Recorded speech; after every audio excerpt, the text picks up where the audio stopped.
By now, distractions from Brexit were few and far between for the Prime Minister.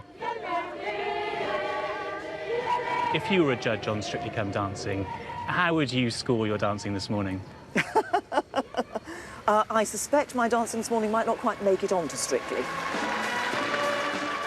There is something about Theresa May's dancing, isn't there? I mean, if I say that I work with or for Theresa May, people pretty quickly get to the dancing. So I think it's... people identify her with it now in the way that they used to identify her leopard skin, pointy shoes.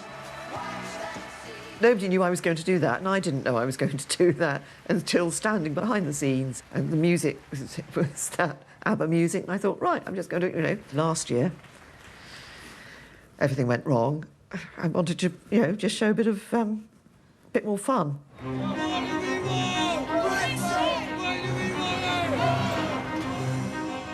By the late autumn of 2018, the Prime Minister can no longer hold her party together.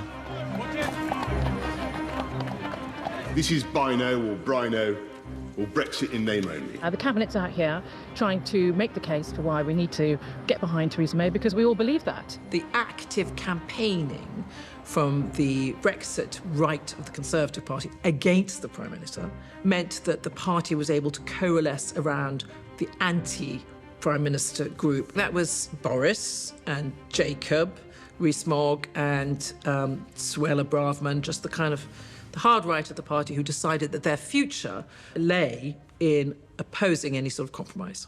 I resigned from my ministerial role in the November of 2018 when the final terms of the withdrawal agreement were published, and there were a number of resignations at that time. And that's when it really started to collapse. And from that point onwards, it was downhill, really, for Theresa May. And so it was to prove. Although the Prime Minister survives the ministerial resignations and a vote of no confidence initiated by her own MPs, by the start of 2019, she can no longer delay the inevitable as the Brexit withdrawal agreement is put to the vote. The ayes to the right, 202. The noes to the left, 432. So the noes have it, the noes have it. Unlock! The extent was perhaps a little surprising. I knew it was highly likely to go against me, but spectacular is often used in a positive sense. In this term, it wasn't positive to have a defeat like that. The first vote was lost catastrophically badly. For a government to lose by that margin on its signature policy was almost unprecedented. The country is in tumult. This is not Brexit. This is a failure of government policy. It needs to be rejected. It's a trap. And although the government narrows the gap on the subsequent 2 parliamentary votes, it's too big to close. So despite winning the belated support of Boris Johnson and David Davis, among others, she fails to win over a hard core of opponents on both the Remain and Brexit sides.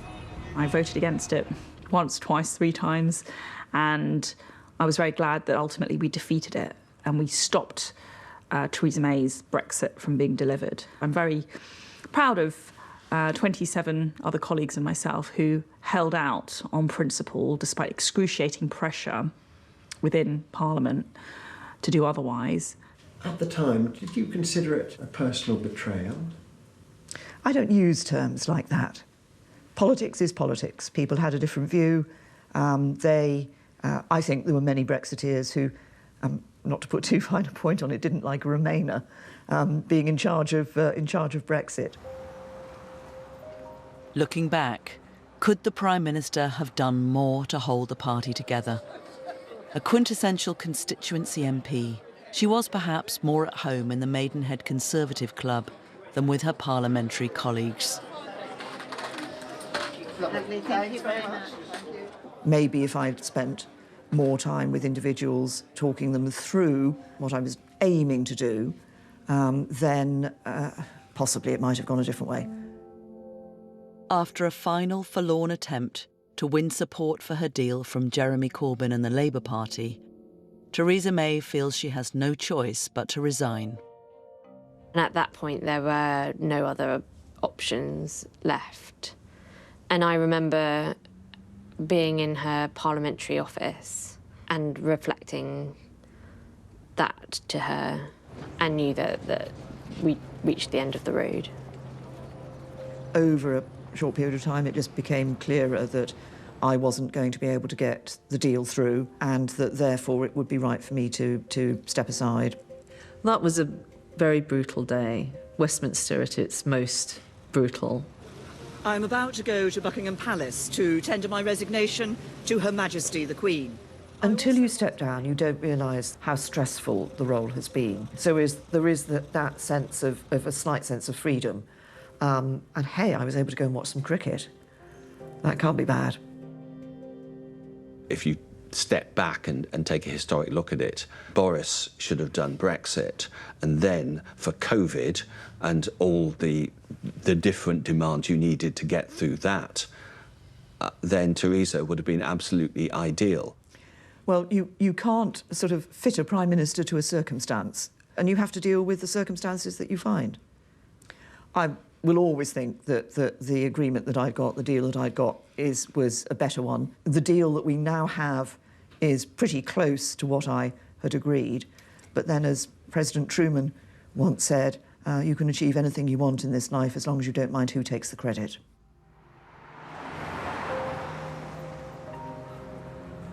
Hello, Mrs. May. Hello there. Please see you. Would you like this too, somebody? To Michael and Sharon.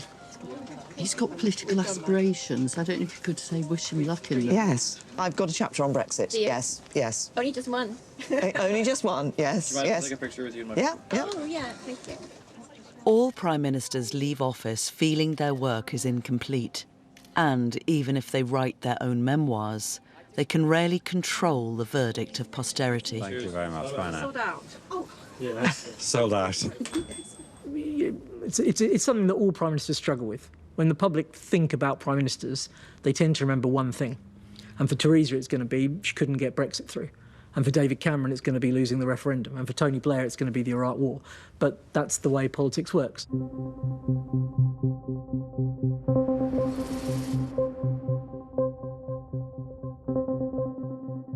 What former Prime Ministers can still do is hold their successors to account for their performance and conduct, especially ones who'd plotted to remove them.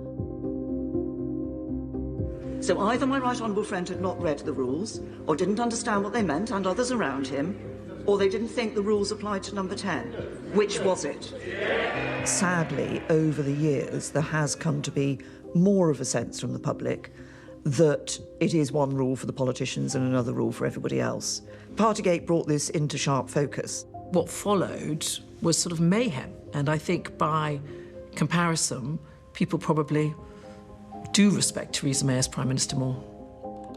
In March this year, Theresa May called it a day on her career as an MP. I launched the Global Commission on Modern Slavery and Human Trafficking, and suddenly realised that that was going to take more of my time than I'd expected. I mean, I've been an MP for 27 years. I spent quite a while becoming an MP, trying to get a seat and then being selected. So, of course, it was a difficult decision. Theresa May, the vicar's daughter. Few doubt her decency or her commitment to public service. But in an age where leaders are judged just as much for their ability to communicate their feelings, she failed to win sufficient support to achieve her Brexit goals. Why did you agree to do this programme? I want people to have the opportunity to learn a bit of what it's like, but also perhaps to try to set out that politicians genuinely do want to improve things for people, improve people's lives, see social justice. Even if it means having to answer annoying questions from annoying people like me. Well, sometimes the questions can be a little annoying. There weren't too many questions about how I felt, but there were some.